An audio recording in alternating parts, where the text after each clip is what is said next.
সুপ্রিয় শিক্ষার্থীবৃন্দ, আশা করি তোমরা সবাই ভালো আছো। আজকে আমি ঈদ উল ফিতর এখান থেকে শুরু করবো। তো শুরু ক্লাসটা শুরু করা যাক। ঈদ অর্থ খুশি, আনন্দ, উৎসব ইত্যাদি। ফিতর অর্থ রোজা ভঙ্গ করা। ঈদ উল ফিতরের আবিধানিক অর্থ রোজা ভঙ্গ করার উৎসব। শাওয়াল মাসের প্রথম দিন ঈদ উল ফিতর উদযাপন করা হয়। এক মাস সাওম পালন করার পুরস্কার স্বরূপ আল্লাহ তাআলা শাওয়াল মাসের প্রথম দিনকে রোজাদারের জন্য আনন্দ উদযাপন করার দিন হিসেবে নির্ধারিত করেছেন। মহানবী সাল্লাল্লাহু আলাইহি ওয়াসাল্লামের হিজরতের পর মদিনায় এসে মদিনা মসজিদে নির্দিষ্ট 2 দিন আনন্দ উৎসব ও খেলাধুলা করতে দেখলেন। মহানবী সাল্লাল্লাহু আলাইহি ওয়াসাল্লাম জিজ্ঞেস করলেন, এতদিন কিসের? তারা বলল, আমরা জাহেলী যুগে 2 দিন আনন্দ উৎসব ও খেলাধুলা করতাম। তখন মহানবী সাল্লাল্লাহু আলাইহি ওয়াসাল্লাম বললেন, নিশ্চয়ই আল্লাহ তাআলা 2 দিনের পরিবর্তে তোমাদের জন্য এর শ্রেষ্ঠ দুটি দিন দান করেছেন। তা হলো ঈদুল আযহা ও ঈদুল ফিতর। দলগত কাজ দিনে উল্লিখিত শিরোনামের আলোকে শিক্ষকের নির্দেশনা মোতাবেক দলে বিভক্ত হয়ে আলোচনা করে ঈদের দিনে করণীয় ও বর্জনীয় দিকগুলোর তালিকা তৈরি করো। তো চলো এর অ্যান্সার শিফটে চলে যাই। ঈদের দিনে আমাদের করণীয় ও বর্জনীয় কার্যাবলী। ঈদের দিনে করণীয়: সুন্দর পোশাক পরিধান, সুগন্ধি ব্যবহার করা, কোনো কিছুর আয়োজন করা। ঈদের দিনে বর্জনীয়: বাজি পটকা ফোটানো, গান বাজনা করা, নিজের পোশাক নিয়ে অহংকার করা। ঈদ উল ফিতরের দিনের করণীয়: ঈদ উল ফিতরের দিনে ঈদের সালাত আদায় করা ওয়াজিব।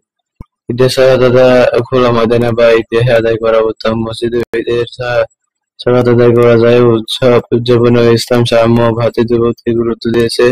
অভাবী ও গরিব মানুষেরাও যেন উৎসব উদযাপন করতে পারে, সেজন্য আল্লাহ তাআলা সমর্থবান ব্যক্তির উপর সাদাকাতুল ফিতর আদায় করা ওয়াজিব করে দিয়েছেন।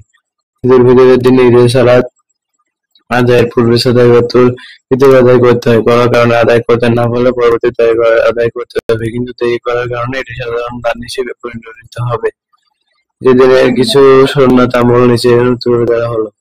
ঈদ যাওয়ার পূর্বে গোসল করা, সকালে কিছু খেয়ে ঈদের সালাত আদায় করতে যাওয়া। সাধারণত রাসূলুল্লাহ সাল্লাল্লাহু আলাইহি ওয়াসাল্লাম বেজোড় সংখ্যক খেজুর খেয়ে ঈদের সালাত আদায় করতে যেতেন। পরিষ্কার পরিচ্ছন্ন উত্তম পোশাক পরিধান করিতে হয়, যারা নতর বা সুগন্ধি ব্যবহার করা, চোখে সুরমা লাগানো, যথাসম্ভব প্রায় হেঁটে ঈদের সালাত আদায় করতে যাওয়া। ঈদের সালাত আদায় করতে যাওয়ার সময় সালাত আদায়ের আগে ঈদগাহে অবস্থান করে তাকবীর পড়া। তাকবীর বিভিন্নভাবে করা যায়। সাধারণত আমরা নিম্নোক্ত তাকবীর পাঠ করি: আল্লাহু আকবার, আল্লাহু আকবার, লা ইলাহা ইল্লাল্লাহু, আল্লাহু আকবার, আল্লাহু আকবার, ওয়ালিল্লাহিল হামদ।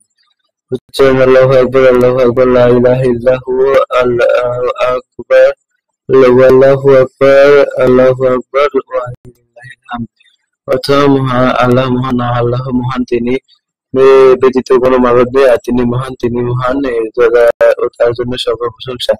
এক পথে ঈদগাহে যাওয়া, ভিন্ন পথে বাড়ি ফেরা। রাসূলুল্লাহ সাল্লাল্লাহু আলাইহি ওয়াসাল্লাম দিনের দিন বাড়ি ফেরার সময় বিভিন্ন পথে ফিরতেন।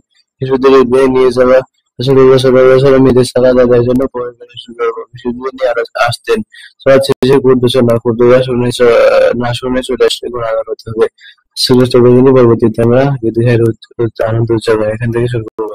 আমার ভিডিওগুলো ভালো লেগে থাকলে আমার চ্যানেলকে সাবস্ক্রাইব করে পাশে থাকবেন। ধন্যবাদ সবাইকে।